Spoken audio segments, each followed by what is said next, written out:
നിരവധി സംഭവവികാസങ്ങളും ആശങ്കകളും നിറഞ്ഞതായിരുന്നു പോയ വാരം. റഷ്യ യുക്രൈൻ പോരാട്ടം ഉടനെങ്ങും അവസാനിക്കില്ലെന്നാണ് വിവരം. ട്രംപിന്റെ വക വെനസ്വേലയുടെ വിഭവങ്ങൾ ലക്ഷ്യമിട്ടുള്ള നീക്കങ്ങളും കടുക്കുകയാണ്. ലോകരാജ്യങ്ങൾക്ക് മുന്നിൽ ഇന്ത്യയുടെ പുതിയ നയതന്ത്രത്തെക്കുറിച്ചും വിശദമായി നോക്കാം. സ്വാഗതം പോയ വാരത്തെ ലോക കാഴ്ചകളിലേക്ക്, ഭൂലോകത്തിലേക്ക്.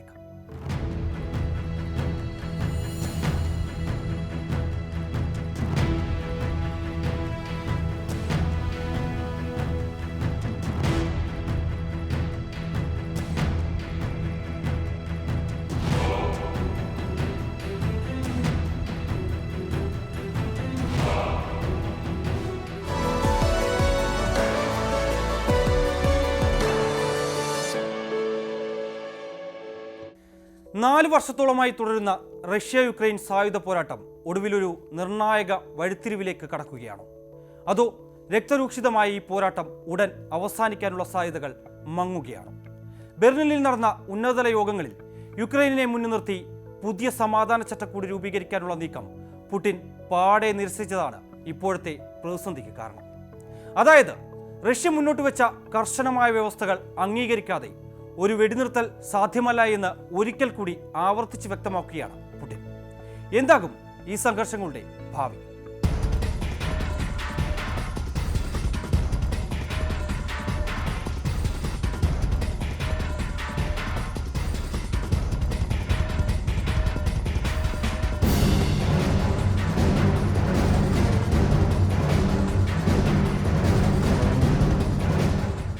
നാല് വർഷത്തോളമായി തുടരുന്ന സംഘർഷം ഉടൻ അവസാനിപ്പിക്കാനുള്ള സാധ്യതകൾ മങ്ങുന്നതായാണ് സൂചന. ബെർലിനിൽ നടന്ന യൂറോപ്യൻ നേതാക്കളുടെ കൂടിക്കാഴ്ചയിൽ സെലൻസ്കിയും ട്രംപും അംഗീകരിച്ച ഈ നിർദ്ദേശങ്ങളെ റഷ്യൻ പ്രസിഡന്റ് വ്ളാഡിമിർ പുടിൻ പാടെ നിരസിച്ചതാണ് ഇപ്പോഴത്തെ പ്രതിസന്ധിക്ക് കാരണം. നയതന്ത്രത്തിലൂടെയോ അല്ലെങ്കിൽ സൈനിക നടപടിയിലൂടെയോ യുക്രൈനിൽ താൻ ലക്ഷ്യമിട്ട കാര്യങ്ങൾ നേടിയെടുക്കുമെന്ന് ആവർത്തിച്ച പുടിൻ യൂറോപ്യൻ നേതാക്കളെ പരിഹാസരൂപേണ വിമർശിക്കുകയും ചെയ്തു. ട്രംപ് മുൻപ് അവതരിപ്പിച്ച 3 വെടിനിർത്തൽ പദ്ധതികളുടെ അതേ ഗതി തന്നെയാണ് പുതിയ നിർദ്ദേശങ്ങൾക്കും കാത്തിരിക്കുന്നതെന്ന ആശങ്കയും ശക്തമാണ്.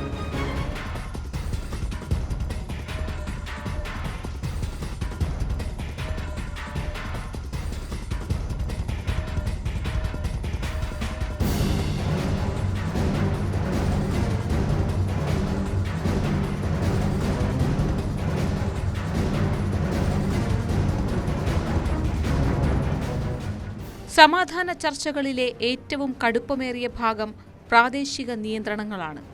നിലവിൽ യുക്രൈന്റെ 1/5 ഭാഗവും റഷ്യൻ സൈന്യത്തിന്റെ പൂർണ്ണ നിയന്ത്രണത്തിലാണ്, പ്രത്യേകിച്ച് കിഴക്കൻ ഡോൺബാസ് മേഖല. ഈ പ്രദേശങ്ങൾ റഷ്യയുടെ ഭാഗമായി അംഗീകരിക്കണമെന്നത് റഷ്യയുടെ പ്രധാന ആവശ്യമാണ്.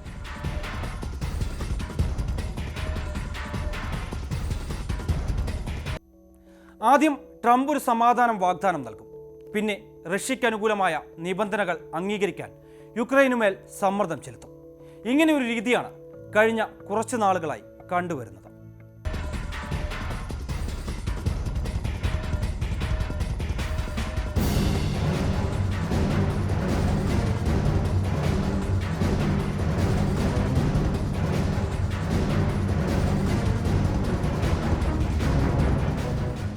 റഷ്യയ്ക്ക് അനുകൂലമായ നിബന്ധനകൾ അംഗീകരിക്കാൻ ട്രംപ് സമ്മർദ്ദം ചെലുത്തുമ്പോൾ യുക്രൈൻ അതിന് പലപ്പോഴും തയ്യാറാകാറുണ്ട്.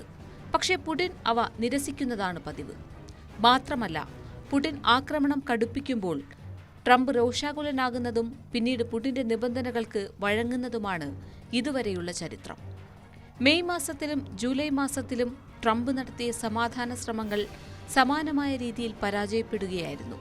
മെയ് മാസത്തിൽ 30 ദിവസത്തെ അടിയന്തര വെടിനിർത്തലിന് ആഹ്വാനം ചെയ്ത ട്രംപ് പുടിനുമായുള്ള ഫോൺ സംഭാഷണത്തിന് ശേഷം പെട്ടെന്ന് നിലപാട് മാറ്റി.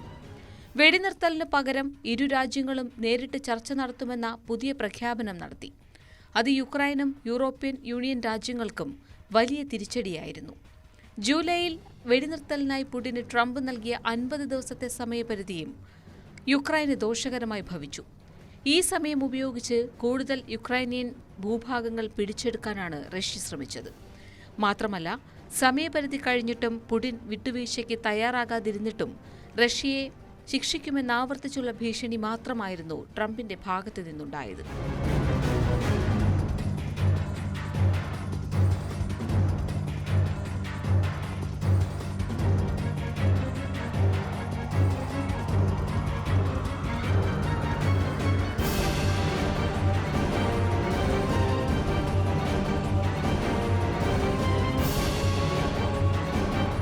കരിങ്കടലിലെ സുരക്ഷയ്ക്കും ഊർജ്ജ അടിസ്ഥാന സൗകര്യങ്ങളുടെ സംരക്ഷണത്തിനുമായി മാർച്ചിൽ പ്രഖ്യാപിച്ച 30 ദിവസത്തെ വെടിനിർത്തൽ കരാർ ഇത്തരത്തിൽ പരാജയപ്പെട്ട ഒന്നായിരുന്നു. വൈറ്റ് ഹൌസ് കരാർ പ്രഖ്യാപിച്ച് മണിക്കൂറുകൾക്കുള്ളിൽ തന്നെ ക്രെംലിൻ അത് തള്ളി. റഷ്യൻ ബാങ്കുകൾക്കും കമ്പനികൾക്കും മേലുള്ള ഉപരോധങ്ങൾ നീക്കുകയും സ്വിഫ്റ്റ് പേയ്മെന്റ് സംവിധാനം പുനഃസ്ഥാപിക്കുകയും ചെയ്യാതെ വെടിനിർത്തൽ സാധ്യമല്ലെന്ന നിലപാടാണ് പുടിൻ സ്വീകരിച്ചത്.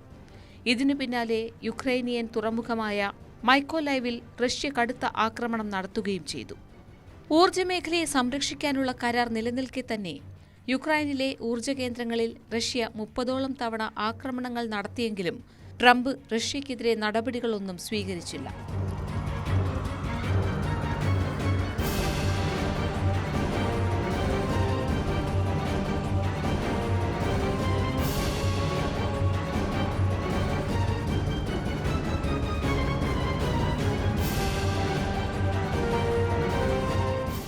എപ്പോഴും പറയുന്നത് പോലെ കാര്യങ്ങളെല്ലാം നന്നായി പോകുന്നുവെന്ന് ട്രംപ് അവകാശപ്പെട്ടുകൊണ്ടേയിരിക്കുന്നു. അപ്പോഴും വെറുമൊരു സന്ധിയല്ല, മറിച്ച് ശാശ്വതമായ സമാധാനമാണ് വേണ്ടതെന്നാണ് റഷ്യയുടെ പ്രഖ്യാപിത നിലപാട്. ആ ചർച്ചകളിലേക്ക് കടക്കാൻ ഇതുവരെയും സാധിച്ചിട്ടില്ല. പടിഞ്ഞാറൻ രാജ്യങ്ങൾ റഷ്യയുടെ റെഡ് ലൈനുകൾ മാനിക്കുമെന്നിരിക്കെ അതിനെ ആശ്രയിച്ചായിരിക്കും ഇനി കരാറിൻ്റെ ഭാവി. ഒരു നൂറ്റാണ്ട് മുൻപത്തെ അധിനിവേശത്തിന് ശേഷം വെനസ്വേലയുടെ വിഭവങ്ങൾ ലക്ഷ്യമിട്ട് വീണ്ടും അമേരിക്കൻ കരുനീക്കങ്ങൾ സജീവമാവുകയാണ്. എന്തുകൊണ്ടാണ് അമേരിക്ക വെനസ്വേലയെ നോട്ടമിടുന്നത്? മയക്കുമരുന്ന് വേട്ട എന്ന പേരിൽ നടത്തുന്ന റെയ്ഡുകൾ യഥാർത്ഥത്തിൽ വെനസ്വേലൻ എണ്ണ സമ്പത്ത് പിടിച്ചെടുക്കുവാനുള്ള അമേരിക്കൻ തന്ത്രമാണോ ഇതിനു പിന്നിൽ? വിദേശാധിപത്യത്തെ കെട്ടുകെട്ടിച്ച വെനസ്വേലൻ മണ്ണിലേക്ക് വീണ്ടും ചൂഷണത്തിൻ്റെ ആ പഴയ കാലം തിരിച്ചു കൊണ്ടുവരാനാണോ അമേരിക്കയുടെ ശ്രമം?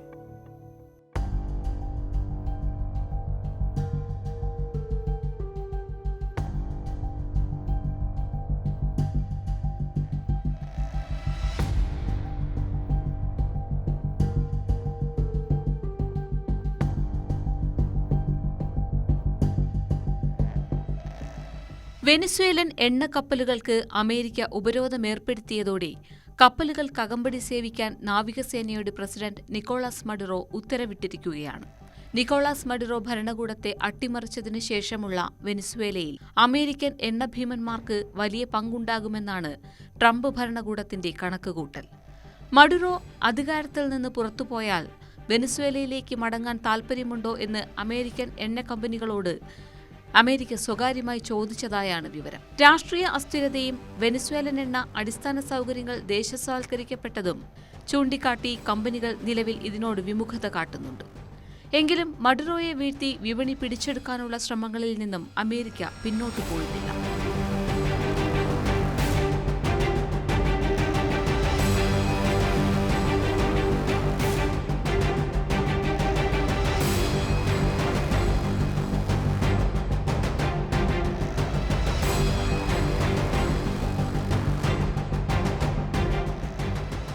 അമേരിക്കൻ കമ്പനികൾ വെനസ്വേലയിലേക്ക് പ്രവേശിക്കണമെന്ന് ട്രംപ് ആഗ്രഹിക്കുമ്പോൾ 1 നൂറ്റാണ്ട് മുൻപ് അവിടെ നടന്നത് എന്താണെന്ന ചരിത്രം കൂടി ഓർക്കണം. 1914 എണ്ണ നിക്ഷേപം കണ്ടെത്തിയത് മുതൽ സ്റ്റാൻഡേർഡ് ഓയിൽ, ഗൾഫ് ഓയിൽ തുടങ്ങിയ അമേരിക്കൻ കമ്പനികൾ വെനസ്വേലയെ തങ്ങളുടെ കറവപ്പശുവാക്കി മാറ്റിയിരുന്നു. 1930കളുടെ വെനസ്വേലയിലെ എണ്ണ ഉൽപ്പാദനത്തിന്റെ 98% നിയന്ത്രിച്ചിരുന്നത് ഈ വിദേശ കമ്പനികളായിരുന്നു. വെനസ്വേലയിൽ നിന്ന് ഊറ്റിയെടുക്കുന്ന എണ്ണയുടെ ലാഭം മുഴുവൻ അമേരിക്കയിലേക്ക് പോയി. പ്രാദേശിക വികസനത്തിനോ ജനങ്ങളുടെ ക്ഷേമത്തിനോ വേണ്ടി 1 രൂപ പോലും പുനർനിക്ഷേപം നടത്താൻ ഈ കമ്പനികൾ തയ്യാറായില്ല. എന്നാൽ അമേരിക്കൻ കമ്പനികളുടെ ലാഭക്കൊതി വെനസ്വേലൻ ജനതയ്ക്ക് സമ്മാനിച്ചത് ദുരിതങ്ങൾ മാത്രമായിരുന്നു. വ്യാപകമായ എണ്ണഖനനം മൂലം ജലസ്രോതസ്സുകൾ മലിനമായി. അവിടത്തെ പരമ്പരാഗത കാർഷിക മത്സ്യബന്ധന സമൂഹങ്ങളെ ഇത് തകർത്തു. 1920കളിലും 30കളിലും തദ്ദേശീയ ജനവിഭാഗങ്ങൾ ഇതിനെതിരെ ശക്തമായ പരാതി ഉന്നയിച്ചിരുന്നു. തൊഴിലാളികൾക്ക് മാന്യമായ വേതനമോ തൊഴിൽ സുരക്ഷയോ നൽകാൻ കമ്പനികൾ കൂട്ടാക്കിയില്ല. സ്വേച്ഛാധിപതിയായ ജുവാൻ വിസന്റെ ഗോമസിന്റെ സഹായത്തോടെ കുറഞ്ഞ നികുതിയിലും വൻ ഭൂമി ഇളവുകളിലും കമ്പനികൾ വെനസ്വേലയെ കൊള്ളയടിച്ചു.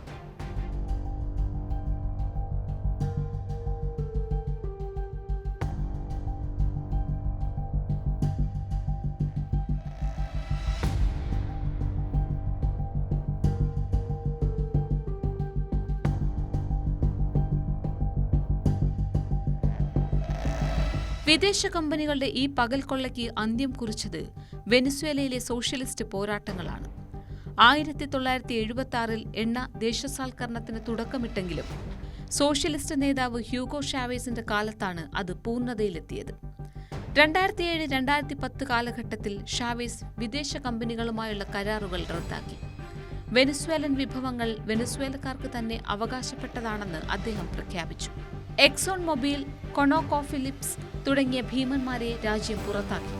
നഷ്ടപരിഹാരത്തിന്റെ പേരിൽ കോടിക്കണക്കിന് ഡോളറിന്റെ കേസ് ഫയൽ ചെയ്തെങ്കിലും തങ്ങളുടെ പരമാധികാര അവകാശത്തിൽ നിന്ന് പിന്മാറാൻ വെനസ്വേല തയ്യാറായില്ല.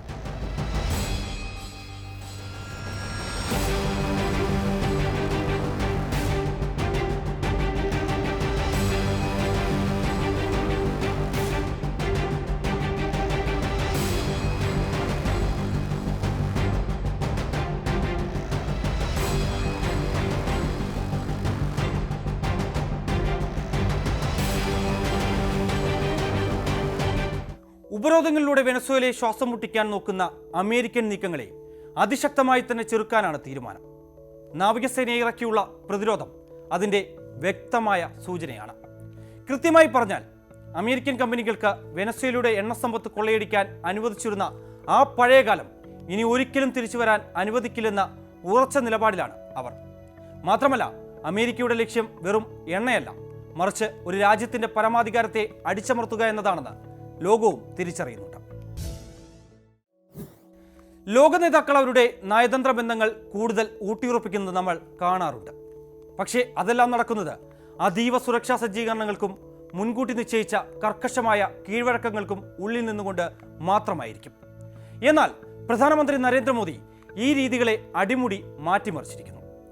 ആഗോളതലത്തിൽ തന്നെ മോദി മുന്നോട്ട് വെച്ച പുതിയ ശൈലിയാണ് കാർ നയതന്ത്രം. പലപ്പോഴും രാഷ്ട്രത്തലവന്മാർ തന്നെ ഡ്രൈവർ സീറ്റിലിരുന്ന് പ്രധാനമന്ത്രിയെ സ്വീകരിക്കുന്നതിലൂടെ ഇന്ത്യയുടെ വിദേശ നയത്തിന് പുതിയൊരു മുഖമാണ് കൈവന്നിരിക്കുന്നത്.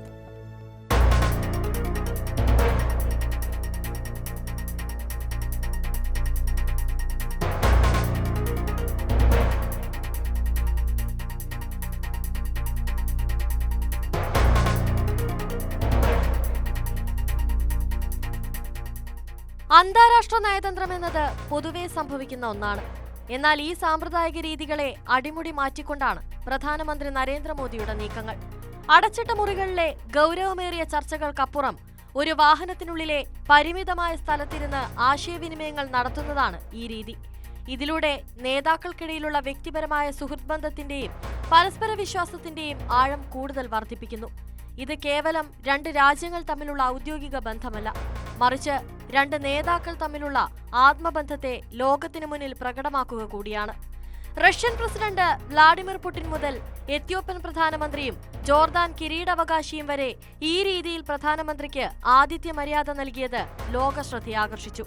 സങ്കീർണമായ വിഷയങ്ങൾ ചർച്ച ചെയ്യപ്പെടുമ്പോഴും ഇത്തരം അനൌദ്യോഗിക നിമിഷങ്ങൾ നയതന്ത്ര ചർച്ചകളെ കൂടുതൽ ഫലപ്രദമാക്കാൻ സഹായിക്കുമെന്നാണ് വിലയിരുത്തൽ.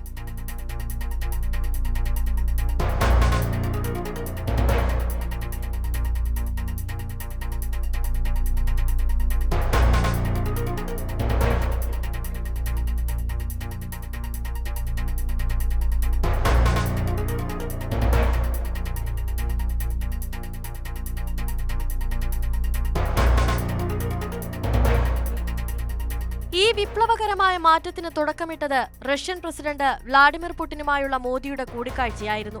ടിയാൻജിനിൽ നടന്ന ഷാങ്ഹായ് സഹകരണ സംഘടനയുടെ ഉച്ചകോടിക്കിടെ 45 മിനിറ്റോളം ഇരുവരും പുടിന്റെ ഔദ്യോഗിക കാറിൽ ഒരുമിച്ചിരുന്ന് യാത്ര ചെയ്തത് വലിയ വാർത്താ പ്രാധാന്യം നേടിയിരുന്നു.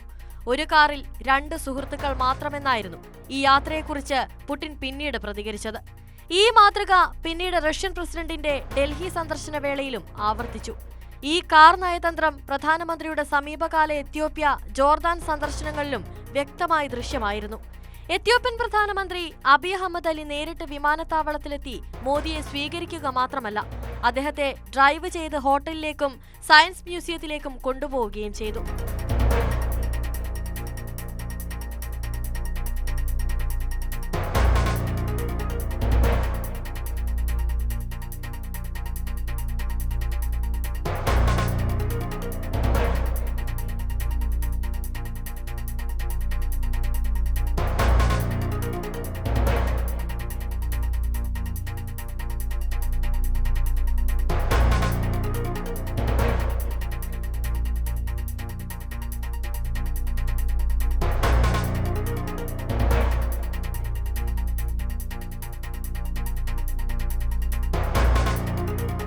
ജോർദാനിലും സമാനമായ രീതിയിലുള്ള ഊഷ്മളമായ സ്വീകരണമാണ് പ്രധാനമന്ത്രിക്ക് ലഭിച്ചത്. 37 വർഷത്തിനു ശേഷം ഒരു ഇന്ത്യൻ പ്രധാനമന്ത്രി ജോർദാനിൽ നടത്തുന്ന ഉഭയകക്ഷി സന്ദർശനമായിരുന്നു ഇത്. ജോർദാനിയൻ കിരീടാവകാശി അൽ ഹുസൈൻ ബിൻ അബ്ദുള്ള രണ്ടാമൻ തന്റെ BMW കാറിൽ മോദിയെ നേരിട്ട് മ്യൂസിയത്തിലേക്കും പിന്നീട് വിമാനത്താവളത്തിലേക്കും കൊണ്ടുപോയത് ഇരു രാജ്യങ്ങളും തമ്മിലുള്ള 75 വർഷത്തെ നയതന്ത്ര ബന്ധത്തിന്റെ തിളക്കം വർദ്ധിപ്പിച്ചു.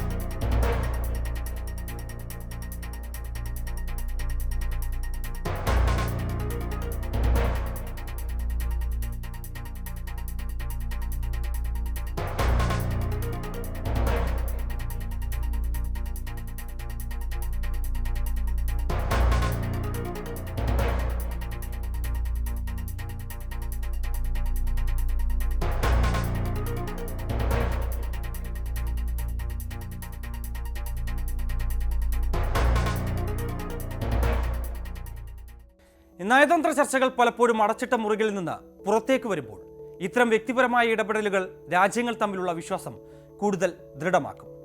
പ്രോട്ടോക്കോളുകൾ മാറ്റിവെച്ച് നടത്തുന്ന ഈ യാത്രകൾ ആഗോളതലത്തിൽ ഇന്ത്യയുടെ സ്വാധീനത്തെയും ഒപ്പം തന്നെ ലോക നേതാക്കൾക്കിടയിൽ പ്രധാനമന്ത്രി നരേന്ദ്രമോദിക്കുള്ള വ്യക്തിപരമായ സ്വീകാര്യതയുമാണ് അടിവരയിടുന്നത്. വരും കാലങ്ങളിൽ ഭൗമരാഷ്ട്രീയ ചർച്ചകളിൽ ഇത്തരം യാത്രകൾ നിർണായകമായ തീരുമാനങ്ങളിലേക്ക് നയിക്കുമെന്നതിൽ സംശയവുമില്ല. മെച്ചപ്പെട്ട ജീവിത സാഹചര്യങ്ങളും തൊഴിലവസരങ്ങളും തേടി സ്വന്തം നാട് വിട്ടുപോകുന്നത് ഏതൊരാൾക്കും പ്രയാസകരമായ തീരുമാനമാണ്. എന്നാൽ കഴിഞ്ഞ 5 വർഷത്തിനിടെ 10 ലക്ഷത്തോളം ഇന്ത്യക്കാരാണ് ഈ കഠിനമായ തീരുമാനമെടുത്തത്. അതിൽ 9 ലക്ഷത്തിലധികം ആളുകൾ ഇന്ത്യൻ പൗരത്വം ഉപേക്ഷിക്കുകയും ചെയ്തു. എന്തുകൊണ്ടാണ് സാഹചര്യം ഇത്രയും സങ്കീർണമാകുന്നത്? യുവാക്കളെ പിടിച്ചു നിർത്താൻ കഴിയുന്ന ശാശ്വതമായ പദ്ധതികൾ ഇനിയെങ്കിലും നടപ്പിലാക്കണ്ടേ?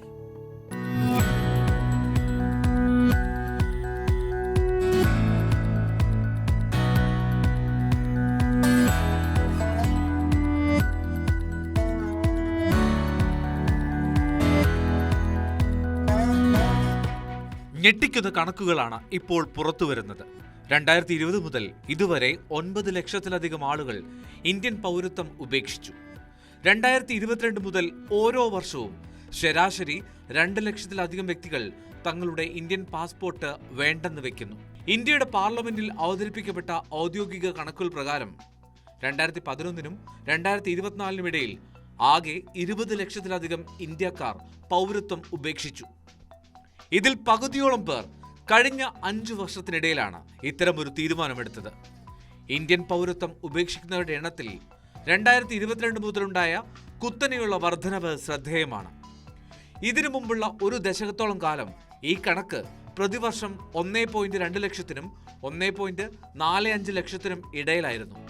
എന്നാൽ കോവിഡ് മഹാമാരിക്ക് ശേഷം ഈ പ്രവണതയിൽ വലിയ മാറ്റം വന്നു. കോവിഡ് സമയത്ത് യാത്രാ നിയന്ത്രണങ്ങളും കോൺസുലേറ്റുകളുടെ പ്രവർത്തനമില്ലായ്മയും കാരണം അപേക്ഷകളുടെ എണ്ണത്തിൽ കുറവുണ്ടായിരുന്നു. എന്നാൽ നിയന്ത്രണങ്ങൾ നീങ്ങിയതോടെ കെട്ടിക്കിടന്ന അപേക്ഷകൾ കൂട്ടത്തോടെ തീർപ്പാക്കപ്പെട്ടതാണ് 2022 റെക്കോർഡ് വർധനവിന് കാരണമെന്ന് കരുതപ്പെടുന്നു. എങ്കിലും പിന്നീടുള്ള വർഷങ്ങളിലും ഈ ഉയർന്ന നിരക്ക് തുടരുന്നത് ഇത് കേവലം കോവിഡ് കാലത്തെ അപേക്ഷകൾ തീർപ്പാക്കിയതുകൊണ്ട് മാത്രമല്ല, മറിച്ച് രാജ്യം വിടാനുള്ള ഇന്ത്യക്കാരുടെ താൽപര്യം വർദ്ധിച്ചതുകൊണ്ടാണെന്ന് വ്യക്തമാക്കുന്നു. എന്തുകൊണ്ടാണ് ഇത്രയധികം ഇന്ത്യക്കാർ രാജ്യം വിട്ടുപോകുന്നത് എന്ന ചോദ്യത്തിന് വിദേശകാര്യ മന്ത്രാലയം നൽകുന്ന മറുപടി ഇത് വ്യക്തിപരമായ കാരണങ്ങൾ കൊണ്ടാണെന്നാണ്. പലരും വിദേശ രാജ്യങ്ങളിൽ ലഭിക്കുന്ന സൗകര്യങ്ങൾക്കും തൊഴിൽ സാധ്യതകൾക്കുമായി അവിടെ പൗരത്വം സ്വീകരിക്കാൻ താൽപര്യപ്പെടുന്നു. ഇന്ത്യയിൽ ഇരട്ട പൗരത്വം അനുവദിക്കാത്തതാണ് പാസ്പോർട്ട് ഉപേക്ഷിക്കേണ്ടി വരുന്നതിന്റെ പ്രധാന സാങ്കേതിക കാരണം. വിദേശത്ത് സ്ഥിരതാമസമാക്കിയ പ്രൊഫഷണലുകൾക്ക് അവിടെ വോട്ടവകാശവും സാമൂഹിക സുരക്ഷാ ആനുകൂല്യങ്ങളും ലഭിക്കണമെങ്കിൽ ആ രാജ്യത്തെ പൗരത്വം അനിവാര്യമാണ്. ഇരട്ട പൗരത്വം ഇല്ലാത്തതിനാൽ ഇന്ത്യൻ പാസ്പോർട്ട് നിലനിർത്താൻ അവർക്ക് സാധിക്കാതെ വരുന്നു.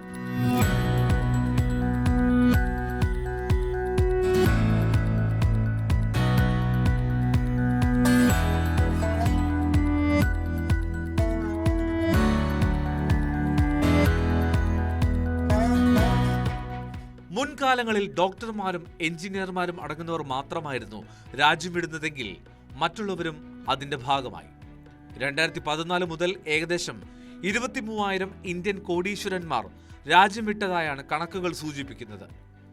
മികച്ച വിദ്യാഭ്യാസവും വൈദഗ്ധ്യവുമുള്ള യുവാക്കളും ഇതിൽ വലിയൊരു പങ്കാണ്. ഉന്നത പഠനത്തിനായി വിദേശത്ത് പോകുന്നവർ അവിടുത്തെ ജോലി കണ്ടെത്തുകയും ഒടുവിൽ ആ രാജ്യത്തെ പൗരന്മാരാകുകയും ചെയ്യുന്നതാണ് സാധാരണ കണ്ടുവരുന്ന രീതി.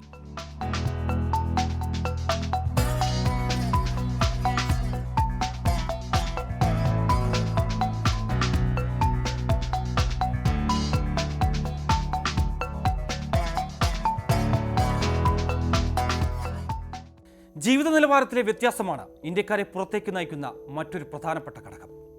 ഇന്ത്യയിലെ വൻ നഗരങ്ങൾ നേരിടുന്ന മലിനീകരണം, ഗതാഗതക്കുരുക്ക്, മോശം അടിസ്ഥാന സൗകര്യങ്ങൾ എന്നിവയുമായി താരതമ്യം ചെയ്യുമ്പോൾ വിദേശ രാജ്യങ്ങളിൽ ലഭിക്കുന്ന ശുദ്ധവായു, മികച്ച ആരോഗ്യ സേവനം, കാര്യക്ഷമമായ പൊതുഗതാഗതം എന്നിവയും പലരെയും ആകർഷിക്കുന്നുണ്ട്.